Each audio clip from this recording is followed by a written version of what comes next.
In the endless golden silence of the Egyptian desert, where the wind carves the dunes and the sun burns like the eye of a god, three colossal shapes rise from the horizon, defying time itself.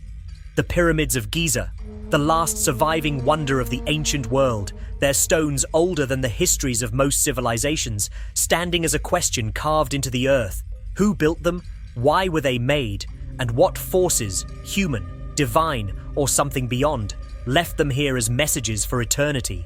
This is a journey into the heart of ancient Egypt, a land where gods walked among mortals, where the Nile's sacred floods brought life to the soil and to the spirit, and where death was not the end, but a doorway. Chapter 1. Land of the Gods. In the land where the Nile breathes life into the desert sands, legends whisper of beings more than human. Egypt, a civilization older than Rome, older than Greece, and according to the Oxford History of Ancient Egypt, Ian Shaw, 2000, stretching back to around 3100 BCE, was not just about kings and battles, but about a living connection with the divine. The gods here were not distant, they walked among men. Ra, the sun god, is described in the pyramid texts, c. 2400 BCE, as riding a golden bark across the sky every day and sailing into the underworld at night. Osiris, god of the afterlife, rules over the dead, his myth recorded on temple walls in Abydos. Isis, the great mother goddess, is the magician who resurrects Osiris. Horus, the falcon-headed sky god, avenges his father's death, as chronicled in the coffin texts, Middle Kingdom, c. 2000 BCE. The belief was simple yet profound. The pharaoh was not just a ruler, he was the living embodiment of a god on earth. Chapter 2. The Death Obsession. Death in Egypt was not an ending, it was a transformation. The Book of the Dead, Papyrus of Ani, 1250 BCE, British Museum, is a guidebook for the soul's journey after death.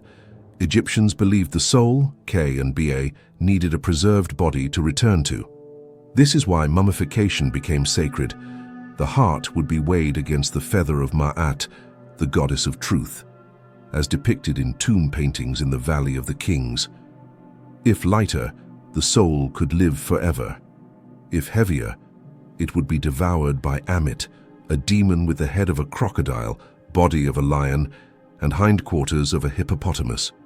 This deep focus on life after death is why Egyptians built tombs that could survive millennia, monuments that defy time itself. Chapter 3. The Pyramid Mystery.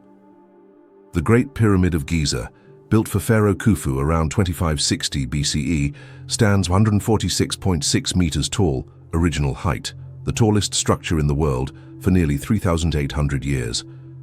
Herodotus, in Histories, 5th century BCE, claimed it took 20 years to build with 100,000 workers. Modern archaeology, led by Mark Lehner, Ancient Egypt Research Associates, suggests a skilled labor force of about 20,000. But how exactly the 2.3 million stone blocks, each weighing 2.5 tons, were placed with such precision remains a mystery.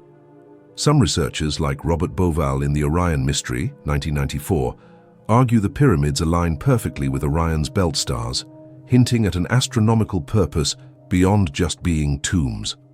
Chapter 4. Lost Beneath the Sands. For centuries, parts of the Giza Plateau were buried under desert sand. Napoleon's expedition to Egypt in 1798, documented in Description de l'Égypte, reignited the world's fascination.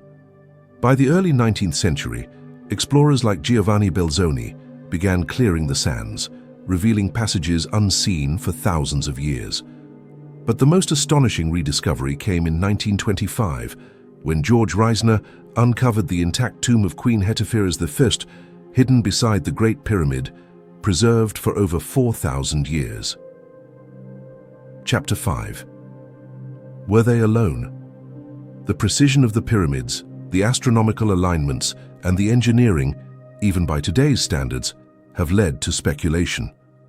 Erich von Däniken's Chariots of the Gods, 1968, proposed that ancient Egyptians may have had help from advanced beings, not necessarily aliens in the sci-fi sense, but perhaps a lost civilization with incredible knowledge. Mainstream Egyptology rejects extraterrestrial intervention, pointing to evidence of gradual engineering advances. Yet the mystery lingers. Could ancient priests have been agents of a forgotten science? Chapter 6. The Eternal Legacy. From the temples of Karnak to the tombs in the Valley of the Kings, every stone speaks of a civilization obsessed with eternity. According to Zahi Hawass, former Minister of Antiquities, Egypt's monuments are messages from the past, meant to outlast empires and time itself.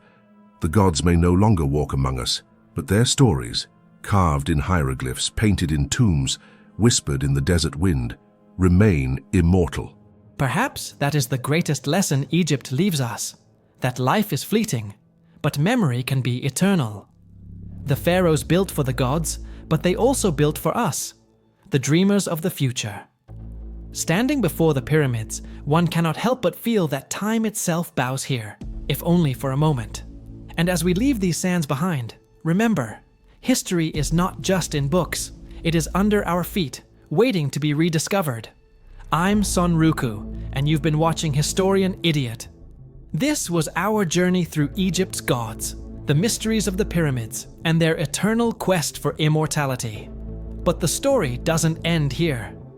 In the next chapter, we'll venture into the hidden chambers of Egypt, places untouched for thousands of years, and perhaps seen only by the gods themselves. Like, comment, share, Historian.